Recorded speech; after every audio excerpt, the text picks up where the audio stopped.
이 동영상의 내용은 학문적으로 틀릴 수 있으며 사실과 다를 수 있습니다. 음모론이고 소설입니다. 오늘은 마약 조직이 이재명의 형 이재선 씨를 정신병자로 만든 방법에 대해 알아보겠습니다. 고 이재선 씨는 교통사고 이전에 정신질환을 진단받았습니다.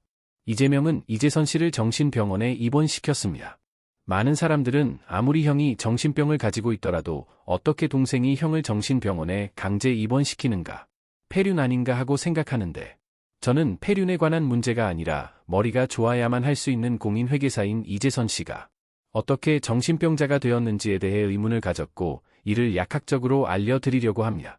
많은 사람들이 정신병을 마치 감기에 우연히 걸리듯이 정신병도 자연 발생하는 것으로 생각하는데, 실제로는 그렇지 않고 범죄자 집단인 마약 조직, 마약 카르텔에 의해 인위적으로 만들어지는 것이라는 것을 알려드리고 시작을 하겠습니다.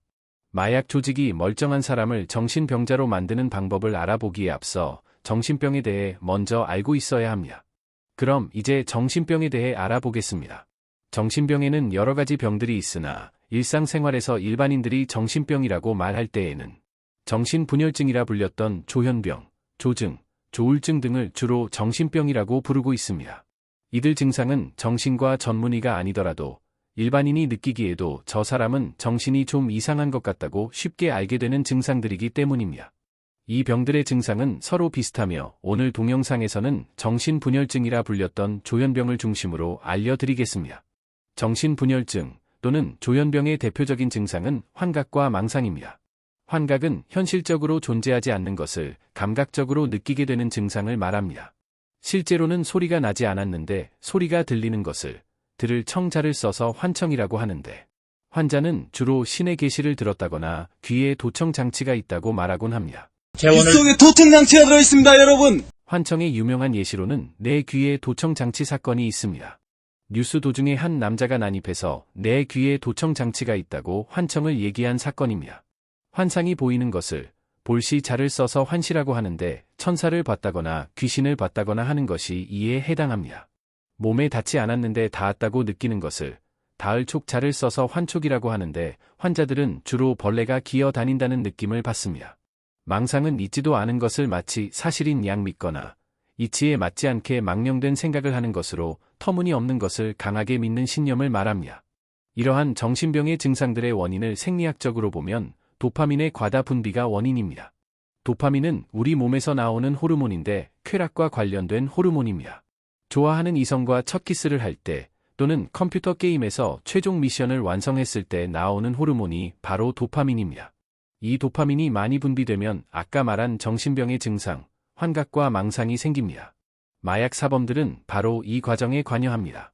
약물 중에는 도파민의 분비를 증가시키는 약물이 있습니다. 바로 필로폰이라 불리는 메스암페타민이 대표적인 약인데, 한 연구자료에 따르면 평소보다 재미있는 게임을 할 때 1.75배, 성행위를 할 때 2배의 도파민이 분비되는데 반해 메스암페타민, 즉 필로폰을 사용하면 무려 130배에 달하는 도파민이 분비된다고 합니다. 즉 정상적인 멀쩡한 사람도 몰래 마약을 투여하면 도파민의 수치가 130배로 증가하고, 이로 인해 환청, 환시, 환촉, 망상을 경험할 수 있고, 이 상태에서 정신과에 가면 정신과 의사는 정신병으로 진단할 수 있습니다. 즉 마약 사범들은 멀쩡한 사람에게 필로폰을 몰래 투여하여 정신병자로 만들 수 있습니다. 그러면 이제 필로폰이라는 약에 대해 더 자세히 알아보겠습니다. 약학정보원에 있는 필로폰에 대한 설명을 보시면 불안과 불면증이 생긴다고 써 있습니다. 고 이재선 씨와 경기방송과의 통화를 보면 고 이재선 씨는 잠을 2시간 밖에 못 잔다고 하고 있습니다.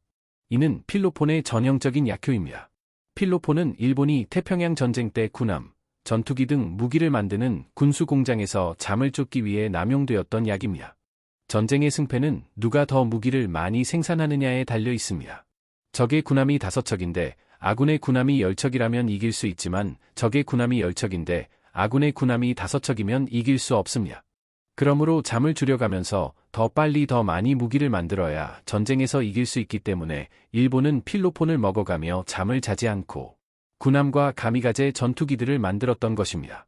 이처럼 강력한 각성제인 필로폰을 몰래 투여받은 고 이재선 씨는 잠을 2시간 밖에 자지 못했을 것입니다.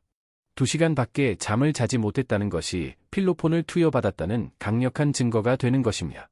다시 약학정보원의 설명을 보시면 필로폰을 투여하면 조현병의 증상인 환청과 망상이 생긴다고 적혀 있습니다. 그래서 내 귀의 도청 장치 사건은 조현병 환자의 난입이 아니라 필로폰을 자신도 모르게 투여받은 정상이니 필로폰의 약효 때문에 방송국에 난입한 것이 됩니다. 그리고 재미있는 것은 정신건강복지법에서 규정하는 응급입원의 요건이 바로 필로폰의 약효와 정확히 일치한다는 것입니다.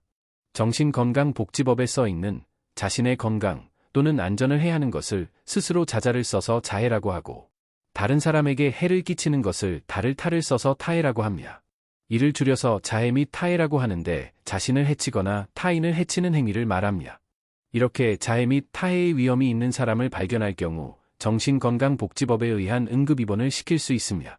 바로 이 점을 악용하여 마약 사범들이 몰래 마약을 먹이는 것입니다. 마약 조직이라 하면 힘만 세고 머리는 나쁜 놈들만 있을 것이라 생각하는데 그렇지 않습니다. 이들은 카르텔로 움직이기 때문에 이들과 한 패인 변호사들이 있습니다. 대장동과 관련되어 구속된 변호사들이 많은 것도 이런 이유입니다. 변호사들이 정신건강복지법에 있는 응급입원의 요건을 잘 알고 있고 이것을 어떻게 이용하는지 마약 조직에 가르쳐 주는 것이지요. 약학정보원의 설명을 보시면 필로폰을 복용하면 자살하고자 하는 생각과 타인을 살해하고자 하는 생각으로 발전될 수 있다고 써 있습니다. 자살하고자 하는 생각과 타인을 살해하고자 하는 생각이 바로 자해와 타해의 위험이지요. 즉 멀쩡한 사람에게 필로폰을 먹이면 평소 억울한 일이 있었을 경우 그것을 해결하고자 자살을 시도하거나 그 원인을 제공한 사람을 죽이려고 살인이나 폭행을 시도할 수 있습니다. 자살은 자해에 해당하고 폭행은 타해에 해당하므로 이런 모습을 보았다고 가족들이 정신과 전문의에게 진술하면 정신과 전문의는 자해와 타해의 위험이 있다고 진단하게 되며 응급입원의 요건이 되는 것입니다. 고 이재선 씨도 자살 기도를 했었습니다. 기사의 진위는 알 수 없으나 기사를 사실이라고 가정하면 자살하려고 교통사고를 낸 것으로 보입니다.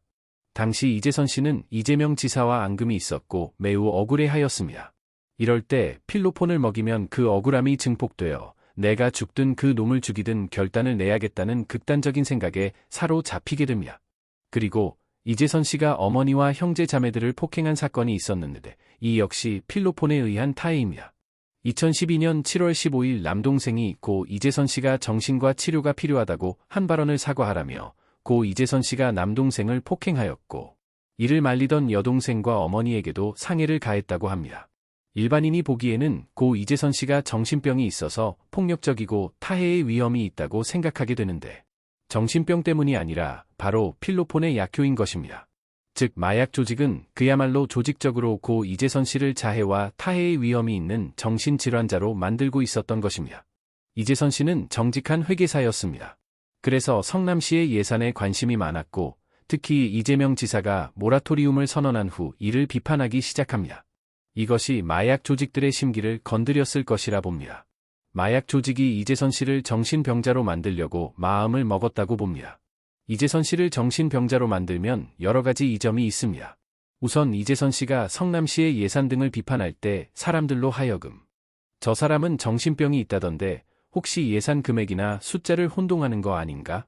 정신이 온전치 않은데 어떻게 회계장부를 해석하고 예산이 잘못 집행되었다고 분석을 할 수가 있나?